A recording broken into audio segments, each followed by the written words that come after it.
OAIT 817 की। लेकिन उससे पहले एक दिलचस्प बात, आज इनका मसला सुलझा नहीं है और 200 पोस्टें और निकली हैं, सेम 939 या 903 कोड के तहत निकली है, जो भी कोड है। अब मैं देख रहा था इसको, 200 पोस्टें निकली हैं जी। इसमें से ये जो पोस्टें हैं Himachal Pradesh state electricity board limited में है, इलेक्शन डिपार्टमेंट में। इलेक्ट्रिसिटी बोर्ड में 148 है, इलेक्शन डिपार्टमेंट में 7 की पोस्टें निकली हैं। लाहौल स्पीति के डीसी के कार्यालय में 3 की पोस्टें हैं। लेबर एंड एम्प्लॉयमेंट डिपार्टमेंट में 25 हैं और 2 हैं प्रोसिक्यूशन में। Himachal academy of arts culture and language में 3 निकली हैं जी, और 8 निकली हैं रूरल डेवलपमेंट डिपार्टमेंट में। और Atal medical and research university HP at Ner Chowk में जो है वहां भी 4 पोस्ट निकली। कुल मिलाकर 200 पोस्टें JOIT की आज निकली हैं। लेकिन जनाब ये तो वही बात होगी ना, पहाड़ी में कहते आगे दौड़ पीछे चौड़। पिछला मामला सेटल हुआ नहीं और अगले की एडवर्टीजमेंट आ गई और उसकी परीक्षा भी होने वाली है। मामला क्या है? मामला यह है कि 19,024 लोगों का भविष्य जो है वो अधर में लटका हुआ है। उन्होंने एक परीक्षा दी थी जिसका कोड था JOAIT 817 1100 के आसपास शायद वैकेंसी थी वो, और इसको लेकर जो है उनकी ये परीक्षाएं हुई थी। और उस परीक्षा में खलल कहां से पड़ गया, ये चलता है शुरू से। दरअसल ये पूरा मामला शुरू से बिगड़ा हुआ है। ये मामला शुरू हुआ, जो पोस्ट कोड था JOIT का 447, ये 2015-16 में भरा गया था। इसमें पोस्टें भरी गई थी और उस समय ये कहा गया था कि किसी के पास कंप्यूटर का डिप्लोमा है तो उसको प्राथमिकता दी जाएगी। अब हुआ ये कि रिकॉग्नाइज्ड डिप्लोमे कईयों के पास थे, कईयों के पास नहीं थे, और कुछ पोस्टें खाली रहेगी। तो जो खाली रहेगी तो उसके लिए रिलैक्सेशन कर दी मंत्रिमंडल ने, तत्कालीन मंत्रिमंडल ने। और फिर यह किया गया कि किसी के पास 3 महीने का, किसी के पास 2 महीने का भी, तो उसको भी भर दिया गया, पोस्टें भर दी गई और यह मामला तब हो गया। ठीक है जी। उसके बाद नई भर्ती है 2018 में 556 कोड के तहत, और उसमें पुराने जो रूल्स थे, भर्ती के नियम थे, वो बदल दिए गए और शर्त लगा दी कि 1 साल के कंप्यूटर का डिप्लोमा होना चाहिए।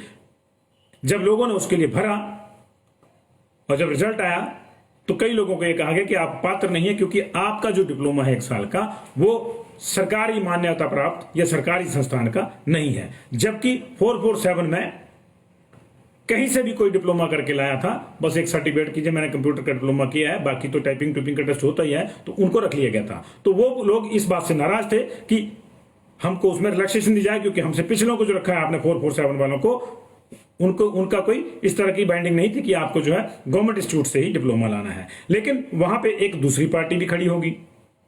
दूसरी पार्टी वो खड़ी होगी जो बीटेक वाले थे, BBCA वाले थे, जिनके पास 2 साल की, 3 साल की या 4 साल की डिग्रियां थी। तो उन्होंने कहा कि हमको भी इसमें पात्र मानिए, 1 साल का डिप्लोमा है, हमारे पास तो 4 का है, 3 का है, 2 का है, वो भी आ गए उसमें।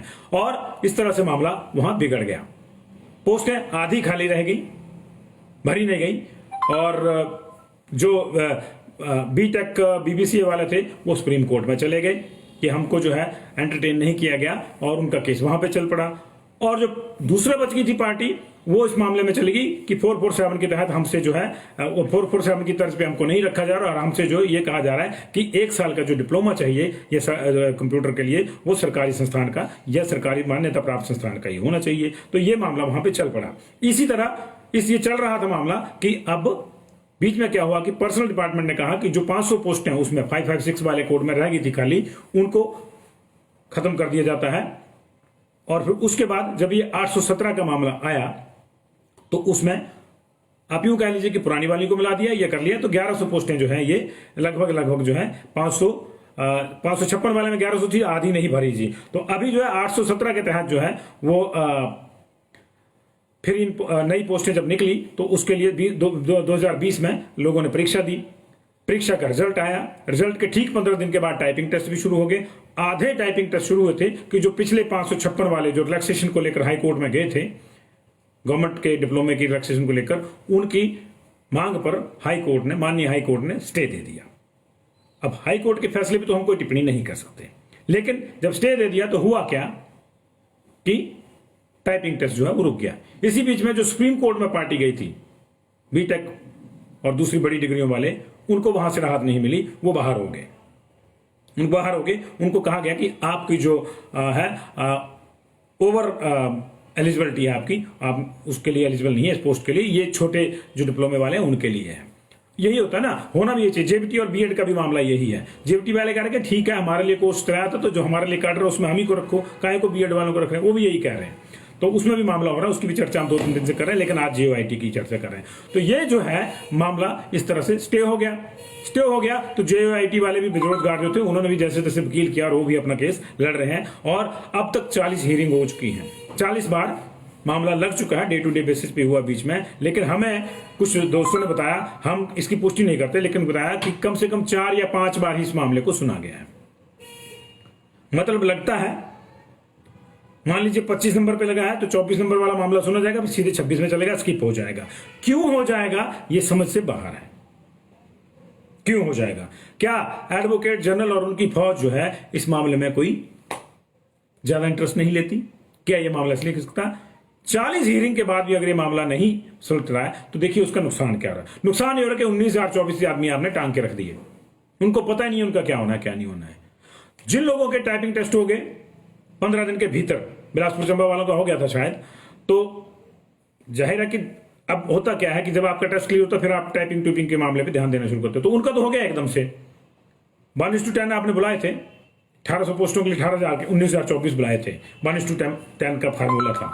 तो ये कुछ लोगों का आपने, लगभग आधे लोगों का आपने 10-1,000 लोगों का करवा दिया।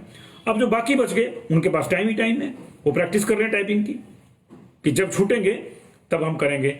अब जो पहले वाले जिनका टेस्ट हो गया उनको बेचारों को ये चिंता है कि बाद वाले हमसे ज्यादा दक्ष हो जाएंगे और हम रह जाएंगे सब कुछ करके भी। एक चिंता ये भी है। लेकिन सबसे बड़ी चिंता ये है कि ना तो पहले वाले ना अभी वाले तैयारी नहीं कर पा रहे कि हम क्या करें क्या नहीं करें। क्योंकि एक लोचा और है, 556 वाले जो 817 में आए थे उनमें से कुछ लोग रह गए हैं उसमें, जबकि 556 में वो डॉक्यूमेंटेशन तक पहुंच गए थे जब ये मामला बिगड़ा था तब। तो वहां भी बेचारों के इनके साथ भी हो। तो कहने का मसला ये है कि 447 पोस्ट कोड से जब ये पचड़ा शुरू हुआ तो ये होता गया, एक बार बदले नियम 447 के लिए बीच भर्ती में, फिर बदल के 556 के लिए, फिर बदल के 817 में। 817 में कंप्यूटर वाला मामला ही खत्म कर दिया, जबकि आईटी की पोस्ट है। आज भी जो पोस्टें निकली वो +2 के बेस पे निकली हैं। आज भी 200 पोस्ट निकली है। तो जनाब 200 पोस्टें जो आज निकली इनको बाद में भरना, जिनको आपने निकाला हुआ है आप उनको भर लें पहले, जिनका मामला फंसा हुआ है उनको निकाल लें। एक को मिला नहीं, दूसरे को आप कह रहे कि तू भी आ जा, तेरे को भी देते हैं। अरे भाई जिसको देना उसको तो दे लो पहले। अब आप सोचेंगे कि मामला कोर्ट में है तो इसमें कोई क्या कर सकता है, क्यों नहीं कर सकता? बड़ा सवाल यह है कि क्यों नहीं कर सकता। ये जो लोग जिन्होंने मोटी फीसें भी जमा कराई होंगी और पैसे खर्च के गए भी होंगे, क्योंकि हमारे यहाँ एक और रिवाज है ना कि हमीरपुर वाले को सेंटर देंगे चंबा में, चंबा वाले को देंगे किन्नौर में, किन्नौर वाले को देंगे नूरपुर में, खर्चो पैसे जाओ। एक तो बेरोजगार है, ऊपर से लंबी दूरी की यात्रा करो, फिर वहां रहने को पता नहीं कहाँ है कहाँ नहीं, कोई सड़क पे सो रहा है, कोई गरीब है, कोई इस चीज की कोई चिंता नहीं है। क्यों कि जी गड़बड़ ना हो जाए। अबे यार आपका सिस्टम क्या इतना गया गुजरा है कि हमीरपुर वाले का टेस्ट हमीरपुर में होगा तो नकल मार लेगा क्या? हो आपने सिस्टम को सुधारिए ना आप। ये थोड़ा बात हुई कि जी आपके घर से 50 किलोमीटर आपको सेंटर दे दिया और जो 50 किलोमीटर वाला उसको आपके घर के पास दे दिया। परीक्षा का सिस्टम स्ट्रेंथन करो। तो वहां का पैसे खर्च हुए, वकीलों पे पैसे खर्च कर रहे हैं, काहे के लिए कर रहे हैं कि 4 पैसे का रोजगार मिलना था। इतने का तो रोजगार नहीं मिल रहा है जितने अब तक खर्च चुके हैं। तो भाई अब होना क्या चाहिए? होना यह चाहिए कि ये बेचारे अपने पैसों से जो वकील कर रहे हैं कि अभी भी वो सारा चीजें जो है ये सरकार को देखनी चाहिए। मामला फंस गया ना, सरकार कह रही कि हम देख रहे हैं इस पे। सरकार ने 1 महीने का टाइम दिया था, खत्म हो गया, नथिंग हैपेंड। आज हमने इस मसले पर एडवोकेट जनरल साहब से भी संपर्क साधा, हमारे पुराने मित्र हैं। हमने उनसे संपर्क साधा और सीधे पूछा कि इनका कुछ हो क्यों नहीं रहा। तो उन्होंने हमसे ये कहा है कि हालांकि जो अगली सुनवाई जो 8 दिसंबर को है उस सुनवाई में वो खुद तो उपलब्ध नहीं होंगे, लेकिन उन्होंने अपनी पूरी जो टीम है उसको कहा है कि इस मामले को अब प्रायोरिटी के बेस पे निपटाना है। अच्छी बात है, 8 को नहीं 10 को नहीं 12 को निपटा दो, लेकिन निपटा तो दिसंबर में। लेकिन हो क्या रहा है?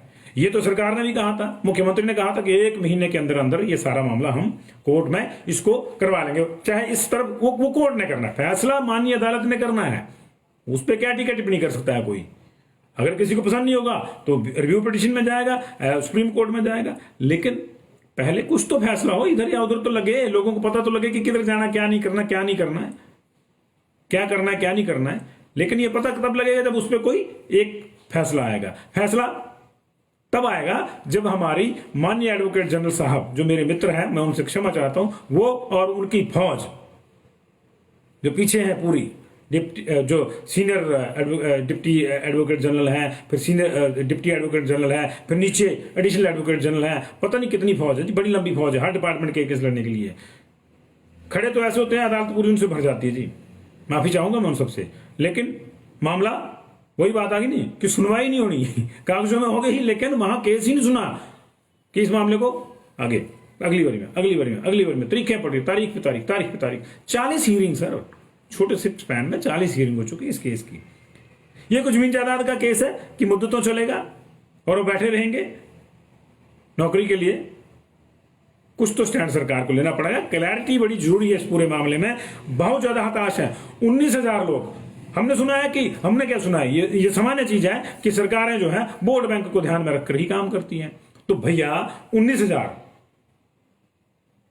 लोग जो हैं रोजगार के लिए हैं। सबको लगता है ना कि मैंने टेस्ट क्लियर किया है तो मुझे सिलेक्ट होना है। पोस्टें 1800 होंगी, सिलेक्ट भी 1800 ही होंगे, लेकिन जो 18,000 आपने बुलाया ना, सबको लगता है कि मैं सिलेक्ट हो सकता हूं। अनिश्चितता में उनको मत रखिए, अन्यथा अनिश्चितता आपकी भी बढ़ जाएगी, सियासी अनिश्चितता भी बढ़ जाएगी। क्योंकि उनके साथ भी 19 चौका मिनिमम रख लो आप, 76,000 उनके साथ भी है। 76,000 बहुत होते हैं।